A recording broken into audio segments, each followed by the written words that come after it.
Hey, what's up? It's the Culture Detective here, investigating your favorite movies. And today I'm going to be doing a quick movie review on a movie that I watched last night, and that is After Yang, directed by Kogonada. So After Yang is adapted from a short story. So this is the second film by video essayer turned filmmaker Kogonada. Before making films, before After Yang with Columbus, and then before Columbus, Kogonada has been pretty well known for making video essays for channels like Sight and Sound and other stuff, the passageways of Ozu and all that stuff. But he's a filmmaker now, and that actually gives me a little bit of hope because I'm a YouTuber now. But I've always wondered if YouTubers will ever be able to actually get to the level of filmmakers.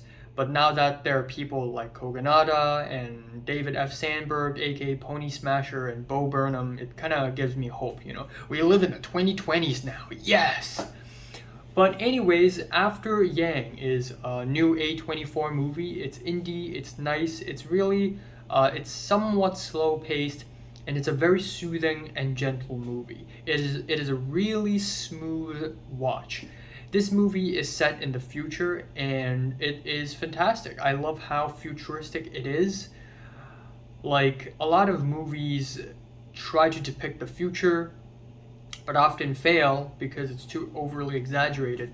But After Yang is just one of those movies where it feels accurate. Even though I've never been to the future, duh, I can't time travel, but for some reason, the future being depicted in After Yang just feels really accurate. Kind of reminds me of the movie Her, which also does the same thing, where it's futuristic, but not only in the sense that the production design feels futuristic, but everything from the music to the way that the story is paced, it just feels like a next step for mankind.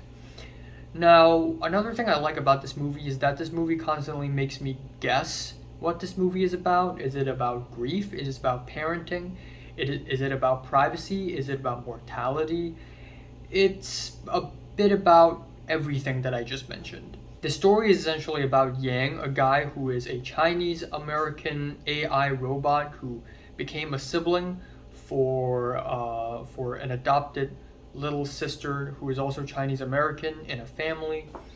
And one day, Yang just shuts down, and this is basically the movie about what happens after he gets shut down. People dealing with him, trying to save him, looking at his memories and all that. And it's nothing all that groundbreaking in my opinion. There's nothing all that ambitious about this film, but it is really beautiful.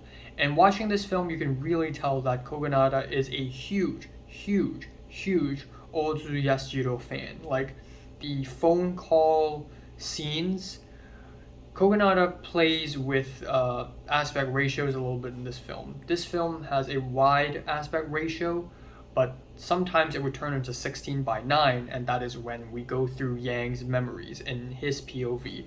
And then sometimes there would be phone calls, and phone calls it would have, I think, an academic ratio, or I think it was even narrower than that.